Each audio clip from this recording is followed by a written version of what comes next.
have almost 200 of you with us at the moment, and we expect to see that go up slightly as we begin. Now, before I introduce Amy, Dr. Amy Brand from MIT Press, just wanted to say a couple of words because this is an exciting day for me, the first day of our third online conference. So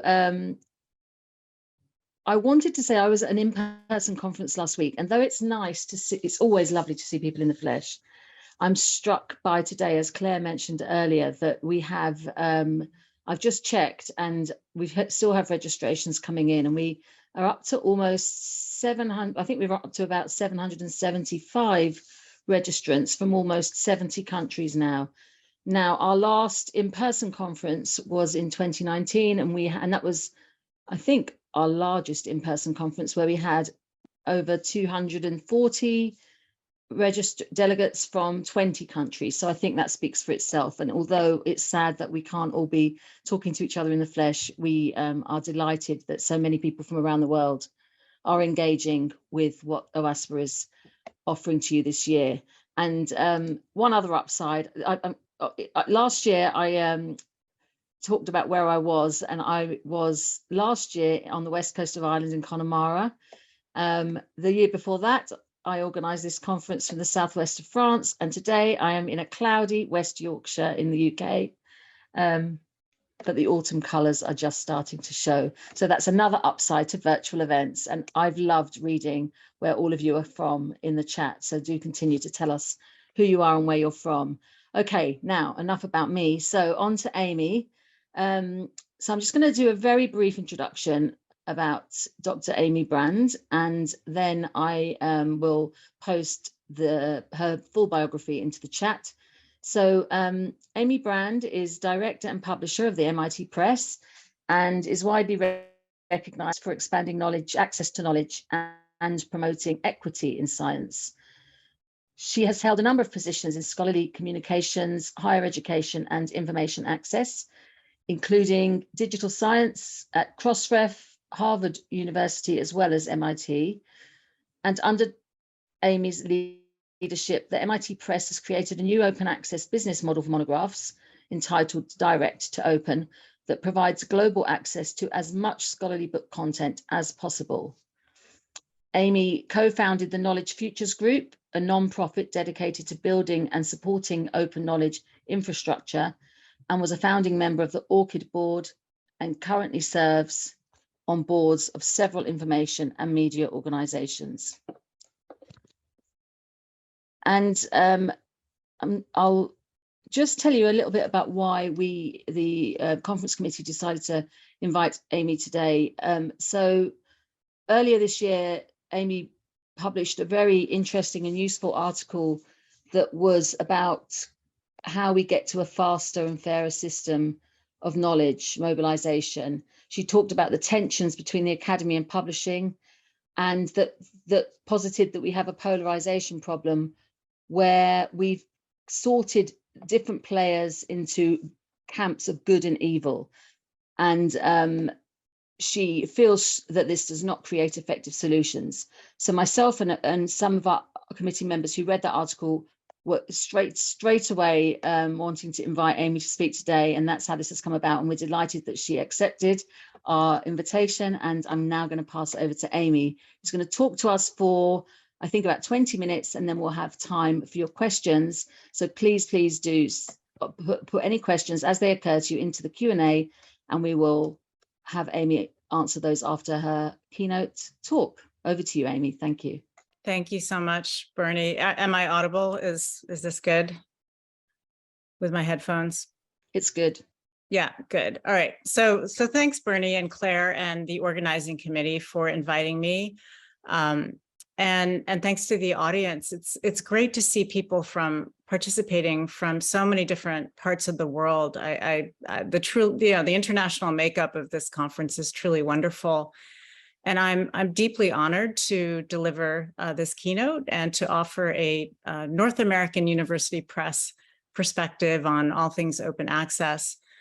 My views are closely aligned with many of the remarks that you've already heard today, but I also offer some new variations on those themes. So this won't be all repetition, I promise you.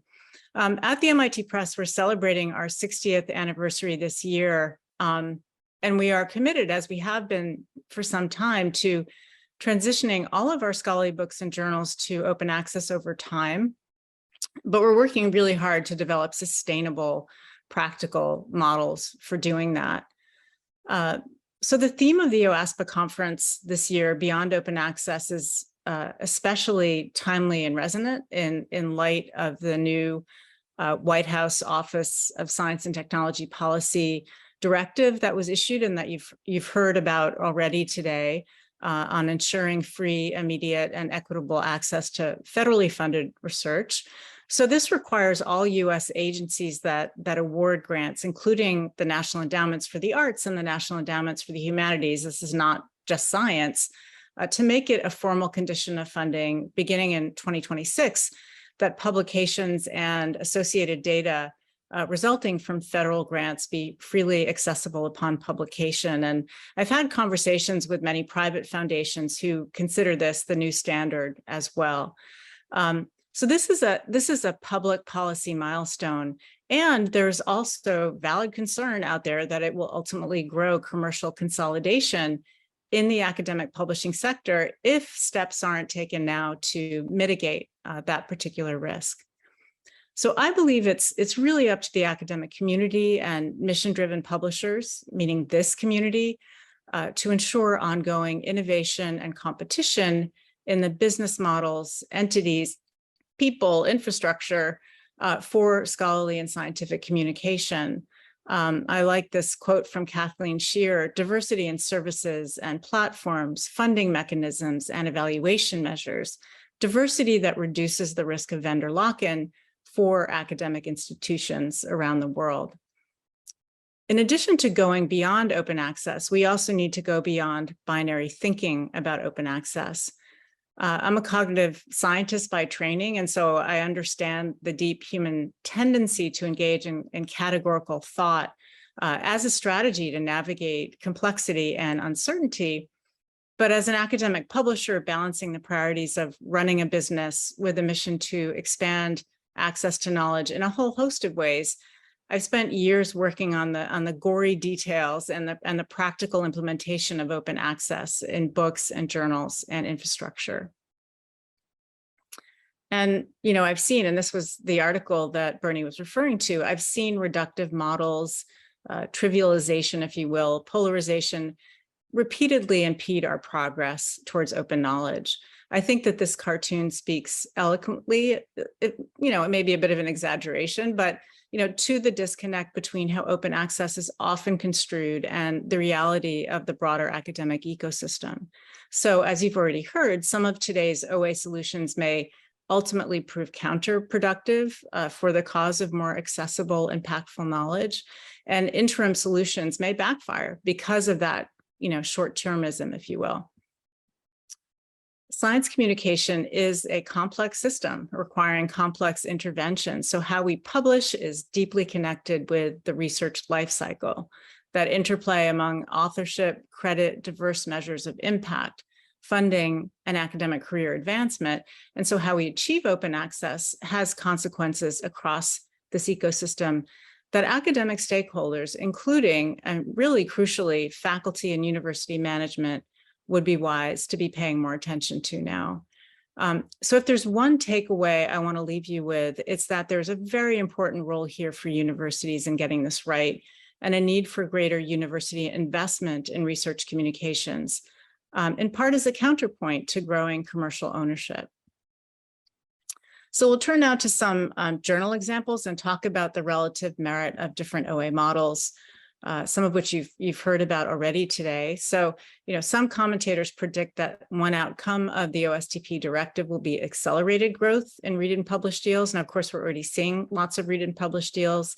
Many libraries already engage in that way with larger commercial and society presses. I'm sure most of you attending know this, but in this model, institutional subscription covers both reading the journal content and publishing the OA outputs of authors at that particular institution. So subscription remains in place while more content is published over time. And it's in that sense that it's transitional or transformational. You know, as you heard in Sudeep's comments earlier today, the model has been criticized as an example of short-term planning because it locks in inequities in authorship. It can disadvantage scholars who work independently or in fields without grant funding at less privileged institutions or in less wealthy parts of the world. In addition, and this is something I think about as the university press, it impinges on freedom of choice in where to publish by incentivizing authors to submit their work to paid OA journals that their libraries partner with or subsidize over those their library doesn't subsidize in the same way. And these are often journals produced by smaller societies and university presses. You can be sure that most researchers, even if they have the means, which many don't, will avoid using their own funds wherever possible in order to publish. So therefore, a preferable non-APC model is subscribe to open, which we've also heard about today. S2O is a subscription model intended to convert journals from gated access to OA. Again, institutional subscription revenue is collected, and in that sense, subscription remains in place. And assuming all subscribers participate or a threshold is reached, the publisher commits to making all content published that year OA. As far as I know, Annual Reviews was the first to pilot this model, and it recently announced it would be moving all of its journals to S2O, which is a really positive development. At the MIT Press, where our goal is to move towards more non-APC Diamond OA, we'd like to pilot the S2O model with some of our journals, but it will take time. The model works best for established journals with existing subscriber bases, less well for newer journals and journals that depend on non-subscription revenue, or journals like the majority of ours that are also distributed by aggregators. Rapid Review's COVID-19 reflects a different kind of innovative Diamond OA publishing. It conforms to the Publish, Review, Curate framework that Melissa mentioned earlier today and is favored by many proponents of open science, especially in physics, math, and computer science. So it's an open access overlay journal for accelerated peer review of COVID preprints, intended in part to address misinformation about COVID and the spread of misleading scientific news. Unlike the preprints on physics, math, and computer science on the archive server, for example, peer review of papers with clinical implications during a global health crisis, such as preprints on bioRxiv and medRxiv, is a worthy undertaking. And the public response to this effort, including in major news media, has been extremely positive. Just some quick background about how this came about. In the summer of 2020, at the start of the pandemic, we formed a partnership with the UC Berkeley School of Public Health. We obtained some startup funding from the McGovern Foundation, from the MIT libraries, and from the press's own innovation fund. And 2 years in, we've been successful enough with this project that we're now expanding it to Rapid Review's infectious diseases. But honestly, the longer term sustainability plan for overlay journals like these remains to be developed. There's some other really good stuff happening around this journal that I think we can all learn from in terms of building awareness and partnerships on campus. The Berkeley editorial office employs several graduate students, actually both at MIT and Berkeley, to support the preprint and peer reviewer identification process. It also uses a homegrown AI system called COVID Scholar to support that. And the project has even led to the creation of 2 new courses at Berkeley. One is a graduate seminar, and the other is an undergrad course called Academic Research and Publishing in the Age of COVID-19. Don't like to brag or focus on ourselves, but this was the second year in a row that we won the AAP Prose Award for Innovation in Journal Publishing. So RRC 19 this year, and last year, Harvard Data Science Review, which is another OA journal published on the PubPub platform. So let's look now at open access scholarly books. We've all seen and talked about consolidation in scholarly publishing over many years. We've seen the pricing power wielded by some larger journal publishers that shifts library budgets away from the books and humanists, and that humanists and social scientists depend on. We know libraries are collecting fewer books and now much less print than they used to. I've heard it said that the pandemic accelerated that move towards digital for libraries. And so with the shift to digital monograph subscriptions, many university presses are selling their monographs through aggregators. One issue is that it leaves them with less direct control over the business model for their books. And wanting to explore open access was one of the reasons that we went our own way with our ebook platform. But the bottom line is that library sales no longer reliably cover the full cost of monograph publishing, whether print or digital, as they had in decades past. And so from that perspective, this kind of subvented open access is actually a better, more reliable business model, better than guessing at sales while attempting to model whatever cost recovery looks like during this kind of structural change. And this was true, by the way, well before the economic volatility of the last couple of years.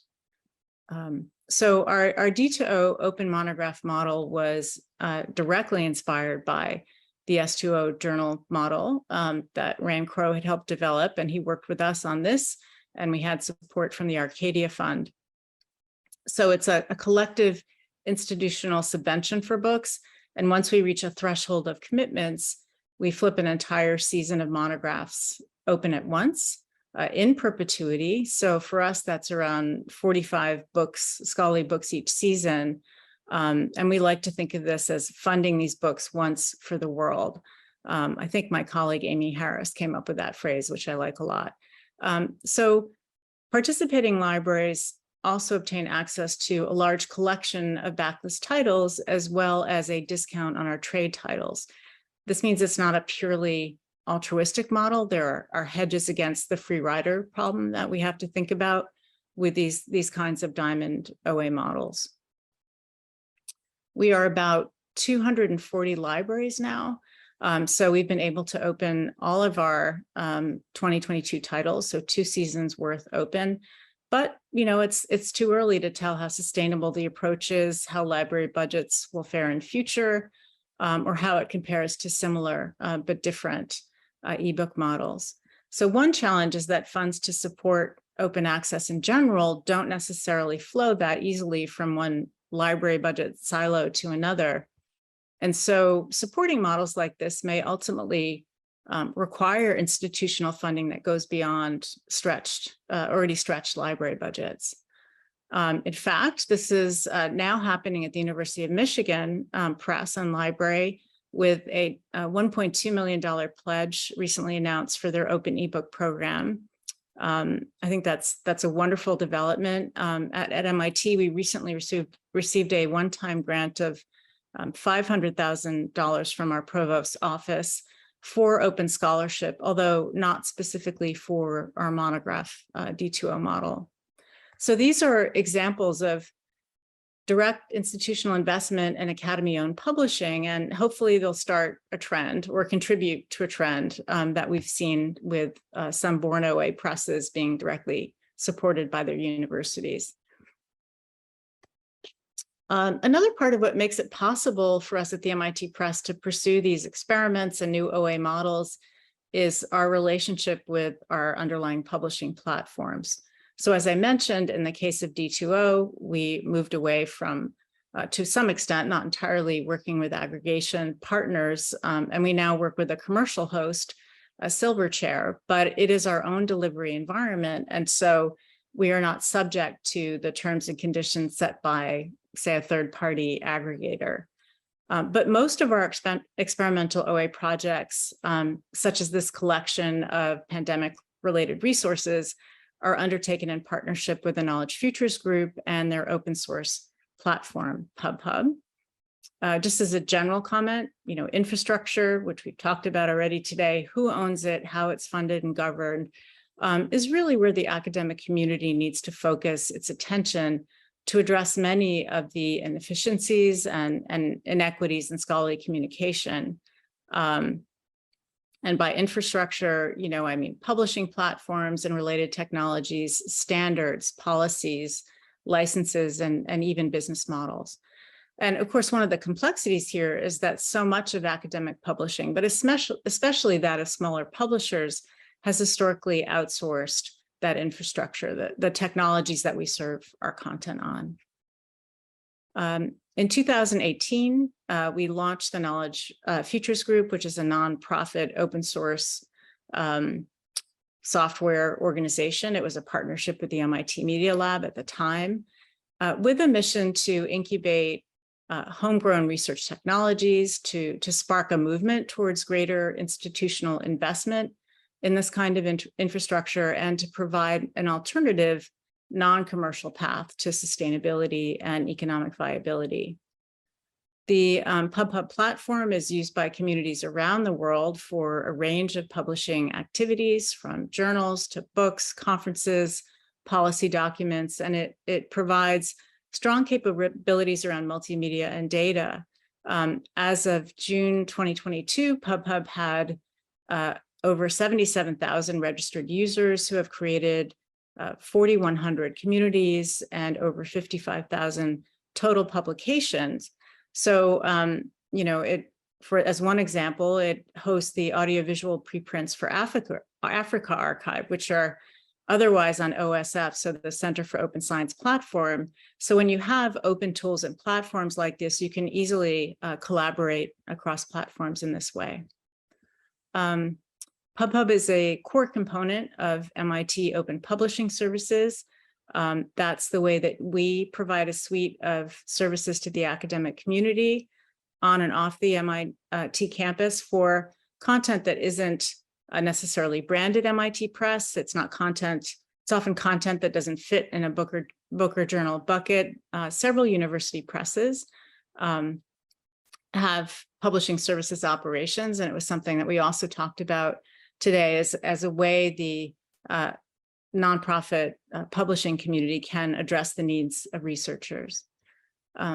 Our flagship project on MyTops is in partnership with MIT's College of Computing for open case studies in ethics and computing. And I'll just tell you a little bit about that because it's an interesting example. So they're published on PubPub, but then we actively syndicate some of the content to popular outlets to amplify impact. So on this slide is an example of one publication being syndicated through multiple channels. And this particular case study on the ecological impacts of cloud computing was downloaded over 40,000 times in a month, and then featured in Popular Science, Scientific American, by the Aspen Institute, and elsewhere. So, having publishing know-how to create that kind of downstream impact really helps. And it's very different from a post-it and they will come approach to repository publishing. Digital licenses are another fundamental component of open infrastructure. And I think there are significant opportunities for more interoperability between license metadata and discovery systems, for example, and opportunities for new licenses even that suit the practical needs of creators and publishers. In terms of sustainable OA publishing for books and journals, we really should probe the default to CC BY and CC 0, as you heard from some of our panelists this morning, for a variety of reasons. Commercialization is a particular concern.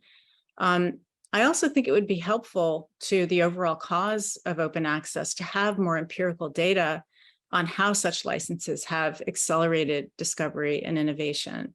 That aside, publishers and authors should always have the option to make content open without relinquishing control over how it's monetized or repurposed downstream. So for example, when we publish an OA book at the MIT Press, our business model for making it open in the first place includes a component of print sales to the academic community. So if other entities can compete for these print revenues, that hurts the mission by cannibalizing the sustainability of OA publication. And so commercial non-derivative is the better license choice here. So with the growth in open research content and data, we really do need to consider how these materials will be mined and repurposed. On the one hand, they can be used to create more powerful discovery tools and to accelerate science. On the other, they can be used to fuel further vendor lock-in at universities by commercial providers of research support and business intelligence systems. And I'm not intending with this example to call out any one company. I just think it's a very rich slide. And I think outsourced solutions of this kind are not a bad thing in and of themselves. In fact, outsourcing is often the better choice for university technology and often the only choice for smaller institutions. But it is unlikely that administrators with budgetary control at research institutions are consciously and proactively deciding to lock themselves into a handful of vendors. And that's a really interesting point that I'm doing more research into with some collaborators.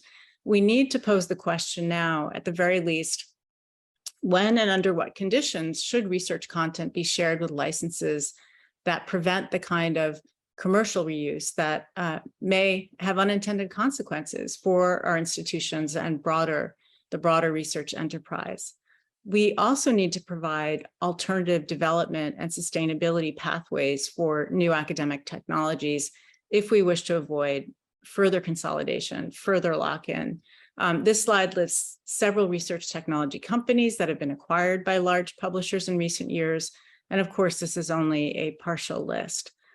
Having worked for years on faculty appointments, tenure and promotion at a leading research university, I was struck by the recent news of Interfolio's acquisition because I know those workflows really well. And perhaps it is the best growth route for this particular product, and perhaps it won't impact subscribing universities, their decision-making on which publications are purchased or which analytics tools are used. But no matter what, it underscores the point that decisions about such outsourcing need to be evaluated in conjunction with decisions about products from the same company. And we don't see that happening yet on university campuses. In recent research and partnership with Christine Borgman of UCLA, what we see is a clear lack of expertise and coordination at the senior administrative level. This isn't uniform. There are, of course, exceptions, but that was a leading result. Our paper, which is under review at Science, it's in Revise and Resubmit, points strongly towards the need for a panoramic view of the many systems and policies related to research content in use at universities, whether realized by creating a new senior role, as some institutions seem to be thinking about doing, with relevant authority and budget, or through greater multi-stakeholder coordination. One new cross-university effort in this area, Helios, which was mentioned by Melissa earlier, is a cohort of colleges and universities committed to collective action to advance open scholarship within and across their campuses.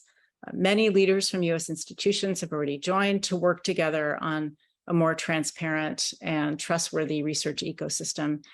So I'll be watching how this effort evolves. I think it's extremely important.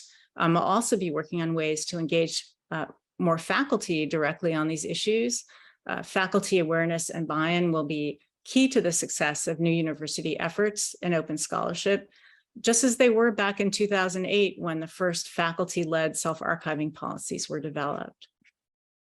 And so, after this long, in some ways arduous climb towards public access here in the US and hard work on behalf of so many people, we can now glimpse the summit of free access to all publicly funded research in the US.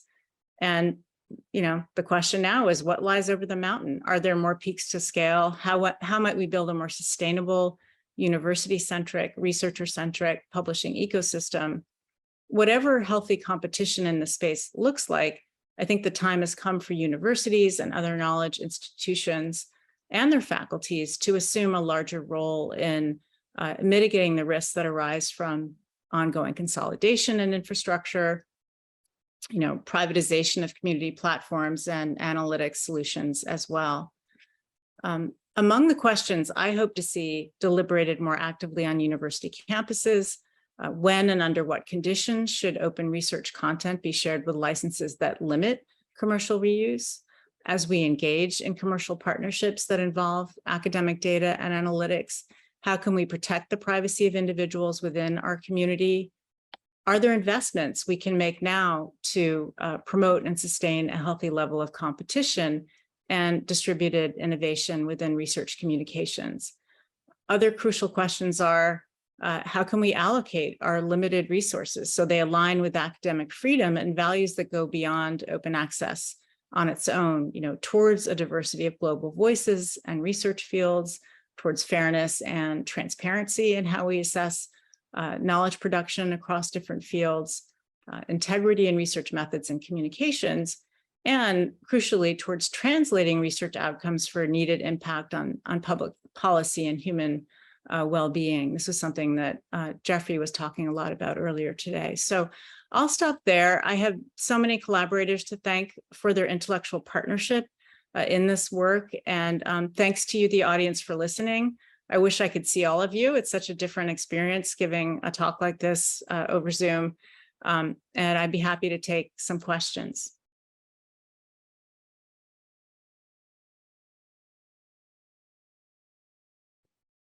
Thank you, Amy. That's great. Okay, so we have just under 15 minutes left, and I have some questions here that I'm just going to jump right into, and I have a couple that have been sent to me outside of chat as well, so we'll try and get to those. So I'll start with Amy Rollerson, who asks, on the White House memo, what is the difference between public access and open access? How does this work in terms of reuse licenses? Which is a question we get a lot, about the difference between free and open access content. Yeah, I think the term public access was in part preferable or chosen because it's agnostic on the way in which open access is achieved. Now, of course, there's a lot in the policy documents about the development of new resources and principles like equity. But underlying what I read was, again, being somewhat agnostic about how open access is achieved. And of course, as was mentioned earlier, the term public access speaks to the public benefit nature of what we're all doing as well. So I think, open access has come to mean certain specific technical business models of the kind we were just talking about, and free and public is broader, higher level. Thank you, Amy, and Amy, two Amy's. Okay, I'm going to jump down to there's an anonymous question here, and she says, I don't know where that came from. They say, fantastic presentation. I work at an OA University Press. How do you make the case internally for further institutional funding for OA? What are the most persuasive arguments we can be making internally? And I'm just going to add on a question I had, which was about how do you have any suggestions that this rallying call that you make to university leadership of anything that you've seen work or that can work, and also if there are examples of any universities leading the way in this area? I think that would be really helpful to hear too. So also answering this question from this contributor about what are the persuasive arguments. Thanks. Yeah, I'll start with the last first. I mean, I think, I think what University of Michigan and Charles Watkinson were able to achieve with this promotional support, specifically for open access monographs, is huge. That wasn't the nature of the conversation that I've had, and I honestly don't know if it would succeed at MIT. What I've learned, and I'm learning lots of new kind of skills about navigating university politics and administration through this is the faculty support is like that's ground zero. Getting faculty members on board, and of course, through the efforts of the MIT libraries, we have this wonderful open access task force that's faculty driven, but it hasn't, those efforts haven't gone in the direction really of, direct subvention or support outside of the library itself, for these efforts.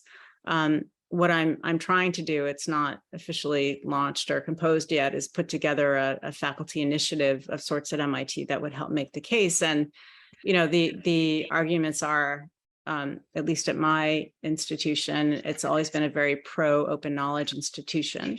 And it's been a leader, along with some other universities, in open courseware and open learning. And there's just a direct connection, like a direct, lineage to what we're doing around open publication, and an opportunity, for MIT and like-minded universities to really kind of lead in the space. So that's part of the argument that I've been using, that the open publishing is consistent with the values of the university, publicly stated values of the university, that, we have lots and lots of data, and I'm happy if anybody wants to reach out to me, happy to share this information, about the kind of structural change that has led to the, these traditional business models, especially for scholarly monographs, just imploding. Fantastic. I hope that helps. Yeah. Okay, so Katrina's asked quite a long question here, so I'm going to try and digest that and come back to it. Mitu asks, has MIT's efforts with open access in the press transferred to MIT institutional policy? 2, for example, is open research taken into account as part of assessments? And I had another question that I'm going to add on to that one, which was around, do you have any advice for bringing the outsourcing of infrastructure back in-house? It's not the same kind of question, but it's about internal policy, I suppose, MIT policy in your case, around open access and open infrastructure. Yeah. So again, the open access task force and open scholarship efforts at MIT that are run through the libraries and through the work of the head of libraries, Chris Berg, are directly engaged both in the National Academy's efforts around, I think it's called incentivizing change, but it's a project that's related to Helios, and bringing those conversations back to university leadership, president, provost, around how we have to rethink assessment, and rethink the kinds of information and data we bring to bear in evaluating excellence in knowledge production, with these values in mind. And so that work is happening. It's outside of my purview, if you will, running the press, but I like to take part in these conversations and think I have a valuable perspective as a publisher. On the infrastructure side, I think back to what had worked so well with, and I know it wasn't perfect, but what had worked so well when we launched different institutional repository software platforms, DSpace at MIT, for example. And DuraSpace grew up and became a multi-institution membership organization that provided support. I mean, it was funded through contributions from universities and also through resources like technical development hours, as a model that really can be built on beyond just institutional repository software. We have tried to do that, for example. I'm not sure if it's still happening with the Vivo platform forum for faculty profiles several years ago. And I think, and this is really what we were trying to do initially with Knowledge Futures. Can we create this space at MIT that builds on all of MIT's incubation, innovation, skill sets and support infrastructure, but have it be for nonprofit entities that aren't looking for a commercial path. And for various reasons, we had to spin it out of MIT, so it's now a separate 501c3. But I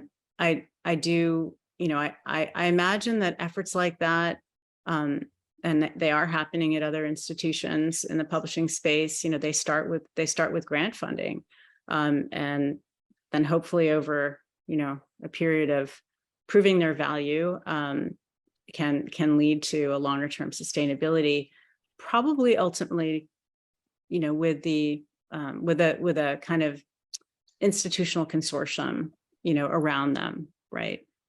I could go on about this, but I feel like I've answered this question at too much length. Thanks, Amy. Okay, so we've got 5 minutes left. I'm going to link a few questions together. So we had a question in the chat from Awal, apologies if I'm pronouncing that incorrectly, about how could Amy and her team assist African countries with publishing and publications complexities. And I know that's not what the theme of your talk is, but we also have Ekioma has asked about the lack of visibility of in their case Nigerian journals, but particularly social sciences and humanities journals, and gives an example of their invisibility in Scopus. And then Katrina has asked a similar question about what role Western institutions and federal governments have in helping to build capacity and equity in the ability to access and contribute, both access and contribute to science and social science and humanities. So yeah, if you could talk about that for our last few minutes, that'd be great. Sure. So, I think on the one hand, the open source tools like PubHub, for example, and it's not the only one, but make it fairly easy for any organization anywhere in the world to stand up a publication. So that's really a first step. I see that, even when we're not necessarily helping directly, that because we have these resources that others might not have, we can do the experiments that then will help guide others in the community. So, the direct to open publishing model is something. When we launched it with a commitment to the funder, to Arcadia, to issue, as we have done, a full report on how we came to the model, and to keep reporting out to the world how it's doing, how viable it is. There's also the potential down the road that we may be able to bring other publishers directly into this, since we're developing this relationship. So that's one way of helping. And I also, and this was a comment that was made earlier about indigenous forms of knowledge and different epistemologies. It's a topic that we've been talking a lot about at the press and that we've been exploring. So it's not, we need to go back to, not just, should we publish or how do we publish this, but like really what is knowledge sometimes, and what counts as, the kind of publication that serves different communities in different fields in different regions of the world. And so, although we don't have anything concrete to show there yet, it's something we're acutely aware of and discussing. So I would hope that, again, this kind of sharing what we learn and providing as much open infrastructure as possible is where we're contributing right now. So, thank you, Amy. Sure. That's fantastic. Okay, so I'm going to stop there. We only have 2 minutes left, and there's lots of resources and ideas being shared in the chat. So we will endeavour to collect those up and share them at some point later in the conference. It may be after the conference, depending on resourcing. But I hear a shout out to Charles Watkinson in there, I noticed, and also some links shared. So thanks for prompting all of that, Amy, from your wonderful keynote. And thank you. We really appreciate you being here, as well as all of our participants who are here. Now, this is the last session of today. We begin again tomorrow, earlier in the UK, 11 a.m. I know that's going to be too early for many in the US. But we have a long day. It's a packed day tomorrow. I think we have 3 panels, a keynote and a poster session. So lots of content throughout the day. So please join as and when you can. And we look forward to seeing as many of you as possible throughout tomorrow. Thanks again, Amy. Great. And thank you who's joined in today. Thanks, Bernie. Thanks, everyone. Bye-bye. We'll give you we'll give you a few minutes before we close the session. So you may grab anything you want from the chat. So I think Ruby and her team at the Events Hub are going to give us probably till a couple of minutes past the hour, and then we'll close the day. Thank you.